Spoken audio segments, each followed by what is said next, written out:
very best way to begin a subject as complex as this is from the latest news point. The latest news point has been the turbulence over a new decision or an act, the Citizenship Amendment Act passed by India's Parliament. There are some wounds in a nation's life which continue to drip long after the event itself. The partition of India 7 decades ago was one such one. One of the difficulties, one of the great difficulties about the partition was what would happen to the minorities of both countries. The two prime ministers first met to discuss this problem. On India's side, Jawaharlal Nehru. On Pakistan's side, Liaquat Ali Khan, as early as in 1950. And reassurances were given that they would do everything to help the minorities in the two sides and resettle them, rehabilitate them. Because there was nothing called a complete demographic partition. There was no complete demographic partition for very good reasons. One, it is geographically virtually impossible. We had tremendously mixed populations. And number two, a large number of Indian Muslims, including my family, simply didn't want to go. The assurances were then repeated in 1955 and so on and so forth. But it was the ability of both countries to give citizenship rights to those who sought refuge as a consequence of partition. It was such a right which enabled, for example, our previous Prime Minister, Dr. Manmohan Singh, who had come, a Sikh, who had come from West Punjab, or what is in today's Pakistan, to become an Indian citizen and indeed rise to the position of Prime Minister of India. This spasmodic rights, debate over rights, and the acquisition of citizenship was a continuing process.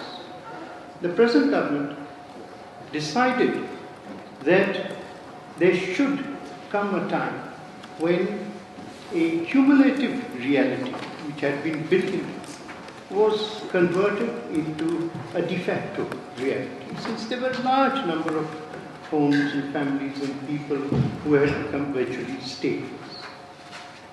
This law, therefore, gave rights to those particular people who had crossed the border as a consequence of partition.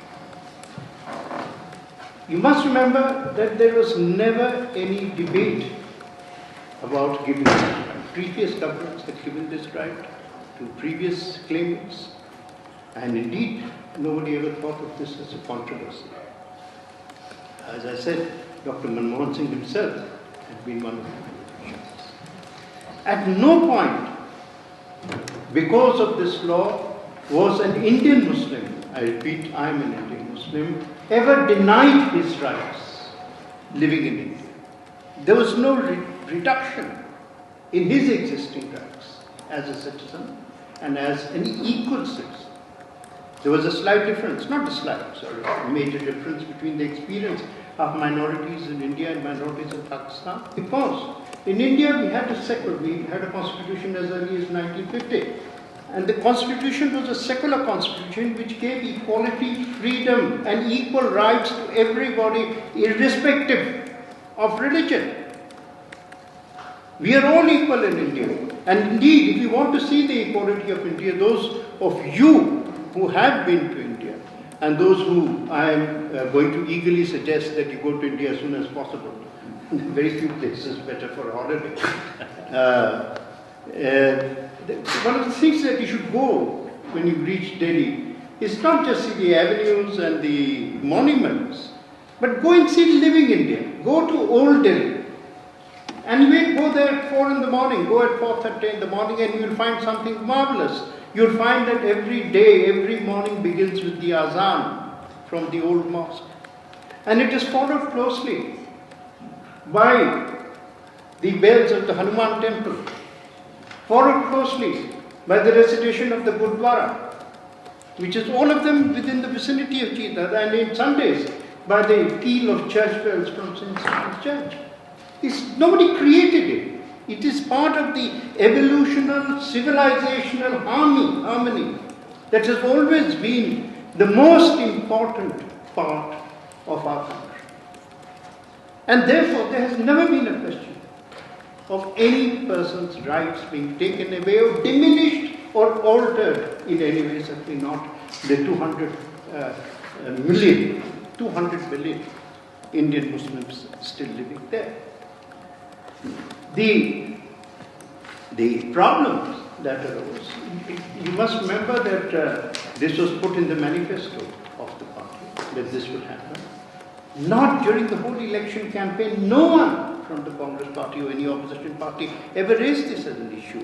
I was sitting in Parliament when passing this law. There was hardly virtually any debate on this issue, much to our regret. After the law had been passed, a certain campaign was carried out, which misled, unfortunately, our Muslim brothers and sisters on this subject. It was part, I'm afraid to say, of a campaign of disinformation which succeeded in raising fears. But that is part of democracy. We are a proud democracy.